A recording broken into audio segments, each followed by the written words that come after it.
Alright, hello everybody, welcome back. It's Carl again. Today we're going to talk about a DIY live rock. This is kind of an interesting topic. You know, some people don't have the ability to get, pretty inexpensive live rock in their area. I can actually buy it in my area, but it's about $6 a pound. And it's actually dead rock that way, and it's $9.98 a pound if you buy it live. Soaking like in a Rubbermaid tub or something at the local fish store. So, if you're buying 100 pounds at $10 a pop, you do the math. It's kind of expensive. So, I saw a couple videos of people making oyster crete, they call it, oyster shells, some solar salt, and this is a sand base that I use for like a mold type of deal.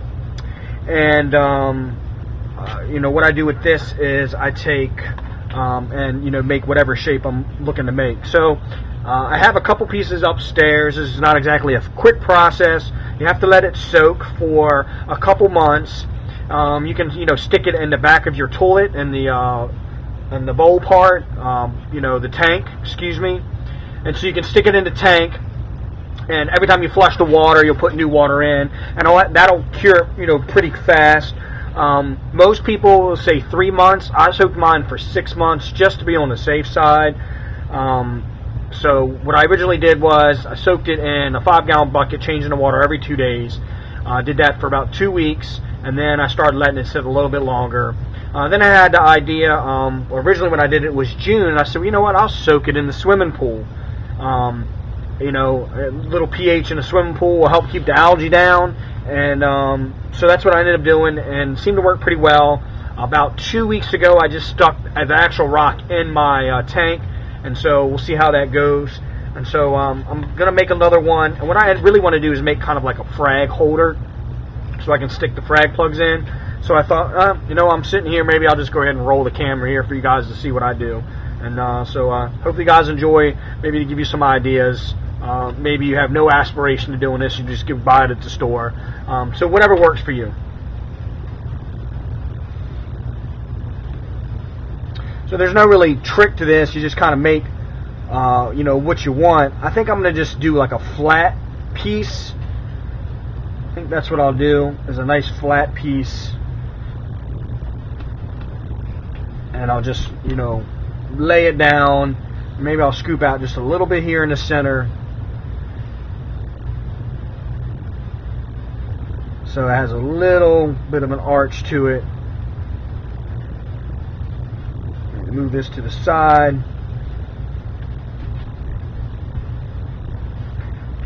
Yeah. So again, this isn't high tech. I wish I had an easy way to explain to you.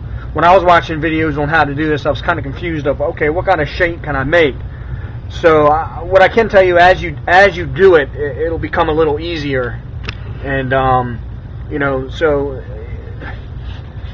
it's nothing super high tech about it.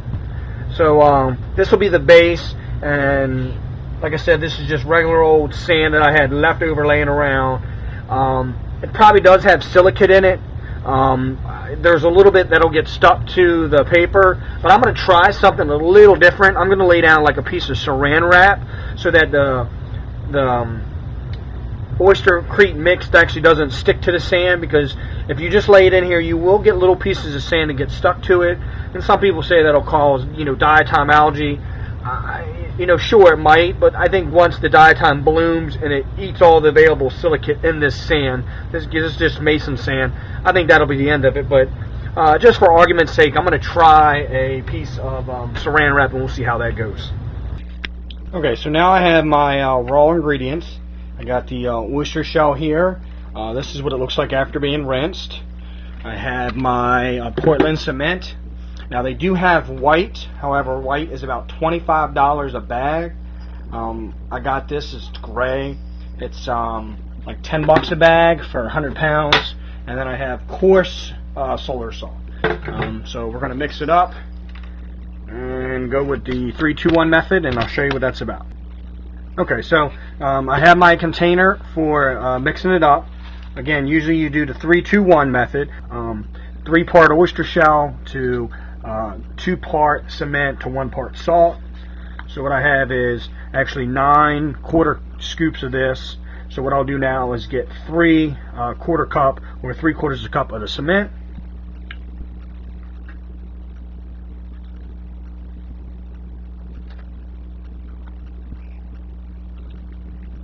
Alright, that takes care of that. And then we'll add the rock, or the coarse salt, at the absolute last minute. Alright, so let me just grab a glove, because this stuff is disgustingly messy. Now, I have found that I usually don't add water because there's enough moisture in this oyster shell from rinsing it.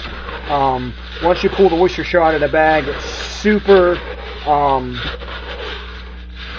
dusty and dirty, so you give it a quick rinse in the sink, and just keep tipping the water off. And I've drained the water out, and it's still, you can see this is a little runny. I might actually add just a little bit more of the Portland cement. We'll just go ahead and do another scoop.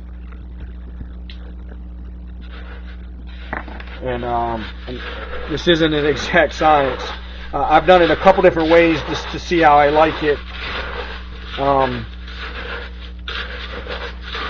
Yeah, see, that's actually pretty good. You want it as kind of the nice, just to barely stick together.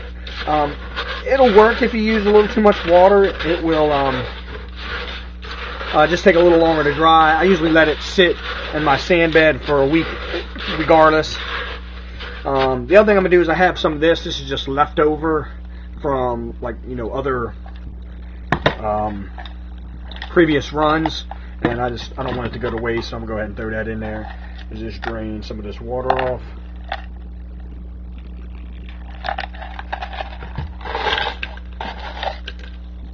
And it's just, previously set up. So I'll mix that in. And what'll happen is after you pull your piece out, you'll have a couple pieces break off. And what I do is just keep those break off pieces. Alright, so now we'll add the rock salt. And I'll go just a little heavier on the rock salt.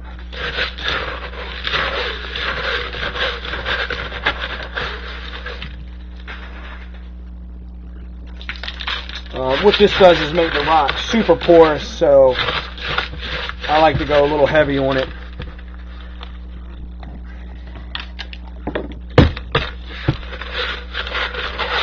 Probably should have used a bigger mixing container here.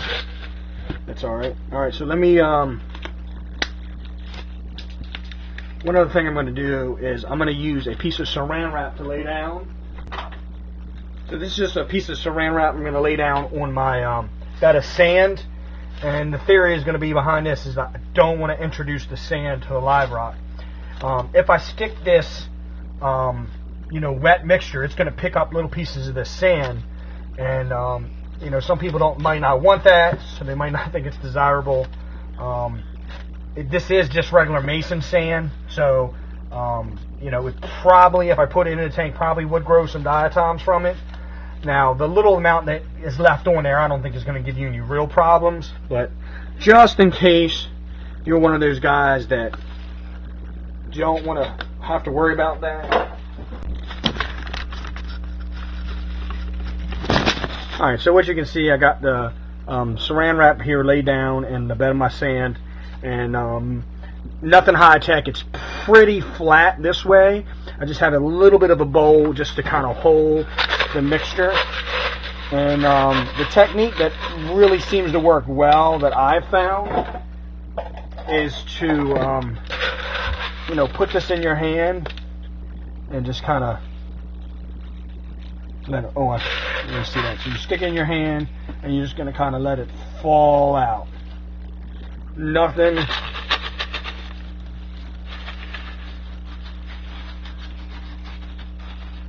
So, this is kind of going to be what my rock looks like. Again, I want it to be a frag rock to hold some frag plugs.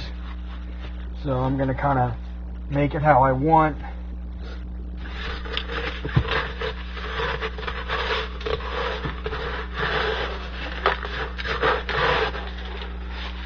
I'm just gonna take all this mixture that I have and lay it out here, because it's all gonna get used.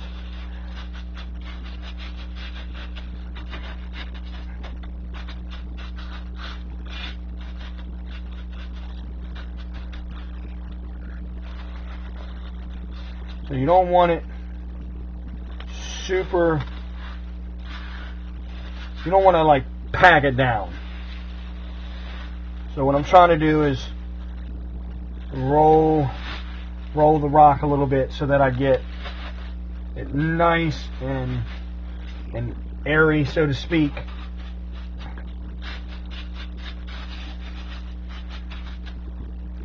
Because what I want is, you know, more or less natural voids.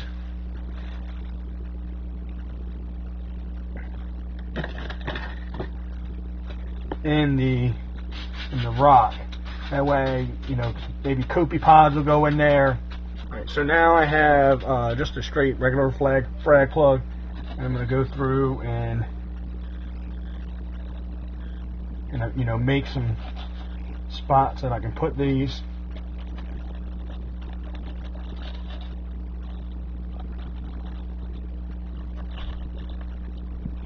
And then you see this big piece here, that's never going to stay attached. So I'll just throw that in the container.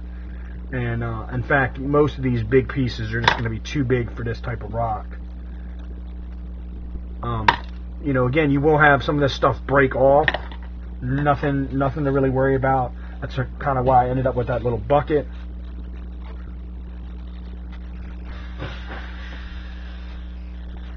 Alright, so I think that looks pretty decent.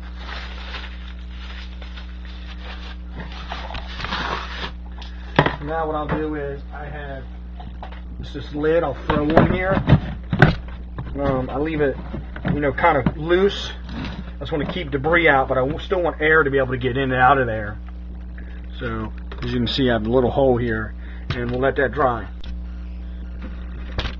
Okay, so now we're going to talk about, you got the live rock. I still have the piece that you saw in the video here, the frag holder. I still have that curing. So what do? So you let it sit in the tub for about a week, maybe 3 days. I always like to double it just to make sure. So you give it a week. After that, you need to soak it. So here's a piece I did 6 months ago. And so what you do is you let it sit in the form, and this is what I tried to replicate. I wanted to sit it like this, so I had like two little tunnel things. And you let it sit, and you can kind of see there's like, you know, little depressions. That's where the salt got eaten away. So what I'll do is I stick this in a 5-gallon bucket with some fresh water and change the water about every 2 days. And what you're doing is you're letting that salt dissolve. And so that's what makes the rock very porous and very good for all the beneficial bacteria, which makes dead rock live rock. So about every 2 days, change the water out. I do that for about a week, maybe 2 weeks, depending upon. You'll see once you soak it in the water, you'll see kind of like the salt residue come out, and you'll know, okay, it's good. Most of the salt residue is out. Now, once the salt's gone, you still need to let the cement and the oyster shell leach all the stuff that's in there. So that takes about 3 months. Now, I soaked mine for 6 months just to be on the safe side. And how I did it was, I did it a week curing, a week changing the water every other day in a 5-gallon bucket, and then I stuck in a 5-gallon bucket and I set it in my swimming pool behind my ladder. And that way it had plenty of fresh water to help, you know, flush out a lot of that stuff. So it happens that I have a saltwater pool, so if there's any leftover salt, it'll actually work good and my chlorine generator can use it. And then you end up with this rock. Now the alternative is, if it's small enough, you could stick it in the tank of your toilet, and every time you flush the water, then you're going to be replacing that water with brand new clean fresh water. And so what actually happens is when it leaches, it actually raises the pH through the roof, you know, like above 14. So what you're trying to do is just keep flushing those kind of the contaminants out of the cement and the oyster shell and any leftover from the salt, and that's what takes about 3 months. Alright, so here's another flat rock I made, and you can see here, as I was telling you, hopefully we can make this out. You can kind of see some of the leftover sand material. And again, I don't really think that's going to be a problem. My rock that's in my tank now, I haven't really seen a problem. I did get like a light coating of maybe a little tiny brown algae, so maybe that was the silicate getting burnt off. One thing I didn't do, which I kind of wish I would have, I wish I would have cured it in salt water before I put it in. But I didn't. I only cured it in fresh water. So you can kind of see that. And then this is the other side. So this rock maybe weighs, I don't know, 3 pounds. It's not that heavy for the size of it. The same with the other rock. So you know, this is what I made. You can kind of see the color of it. It's a light gray. This piece is a little bit lighter, and this is fully cured and ready to go into the aquarium. And again, we'll run you upstairs and I'll show you what it looks like in the aquarium. Okay, so this is the live rock in the tank here. You can see there's a piece there, and I saw a piece in the back.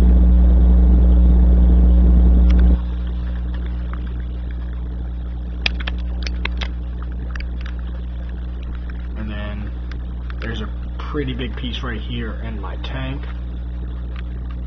And then also a piece there. And then also a piece there. As you can see. And that white speck, that's just the crushed coral. I just cleaned the tank, so that's what that's left over. You can see what I mean by about how big. I thought that piece was going to be too small, and I made it a lot bigger, and look how big it is in that tank.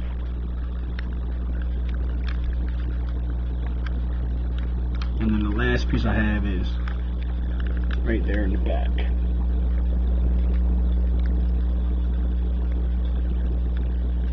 That was like my first design, more of a round shape. If you can kind of see there.